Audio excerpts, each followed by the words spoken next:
ইনশাআল্লাহ আমরা ইসলামী সমাজ পাব এবং শ্রমিকদের ন্যায্য অধিকার আমরা পাব। তাহলে এক নম্বর হচ্ছে আমাদের নিজেদেরকে জান্নাতে যাওয়ার উপযোগী করে গঠন করতে হবে। রাজি আছেন তো আপনারা? নিজেদেরকে জান্নাতে যাওয়ার উপযোগী করে নিজেকে গঠন করতে হবে। এজন্য আমি বলবো আপনারা এই কাজটাকে এক নম্বরে রাখবেন। 2 নম্বরে ইসলামী রাষ্ট্র, 3 নম্বরে শ্রমিকদের ন্যায্য অধিকার।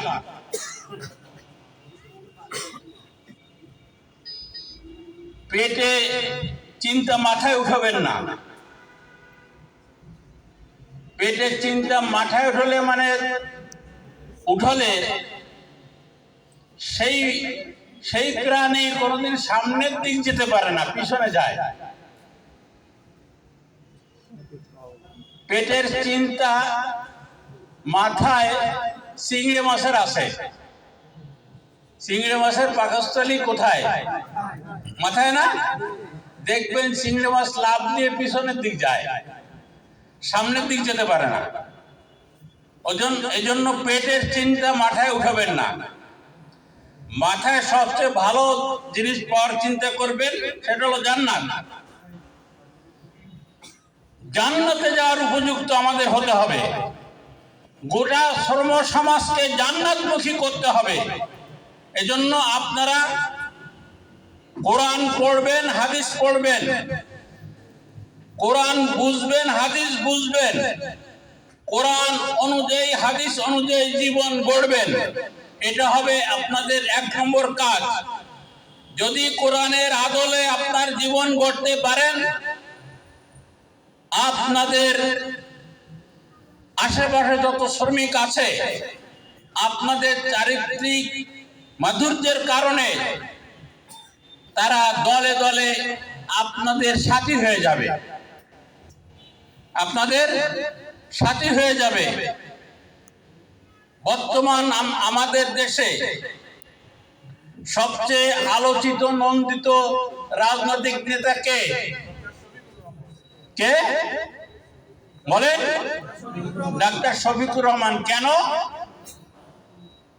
তার আচার আচরণ, তার কথাবার্তা এবং মানবতার কল্যাণের জন্য তার ভূমিকা কারণেই তিনি এই মর্যাদায় আসীন হয়েছেন। আজকে জামাত ইসলামের যে প্রসার, মানুষের মধ্যে গ্রহণযোগ্যতা, তার প্রায় সবটুকুই আমিরে জামাতের এই নৈতিক চরিত্রের প্রভাবের দ্বারা সম্ভব হয়েছে। আমি বলবো আপনারা কোরআন পড়বেন, কোরআন বুঝবেন, কোরআন অনুযায়ী জীবন গড়বেন। যে সহযোগী সদস্য আছেন সে দ্রুত কর্মী হয়ে যাবেন। যে কর্মী আছেন দ্রুত কোরআন হাদিস পড়ে আমলকে পরিশুদ্ধ করে রোকন হয়ে যাবেন। যদি এই কয়েকজন ভাই যদি খান জাহান আলী থানায় নিজের ব্যক্তি মান বৃদ্ধি করার সিদ্ধান্ত নিয়ে 1 বছরের মধ্যে সব সংগঠনের মানে ফিরে উন্নীত হতে পারেন, তাহলে ইনশাআল্লাহ এটা নিশ্চিত করে বলা যায় যে এখানে শ্রমিক বিপ্লব হয়ে যাবে ইনশাআল্লাহ। আমি আপনাদের প্রতি অনুরোধ করব যে আপনারা যারা কর্মী নন তারা কর্মী হয়ে যান, যারা কর্মী তারা রোকন হয়ে যান এবং প্রত্যেকটা ফ্যাক্টরিতে, প্রত্যেকটা গ্রামে, প্রত্যেকটা পাড়ায় শ্রমিকদের সংগঠন গড়ে তুলুন।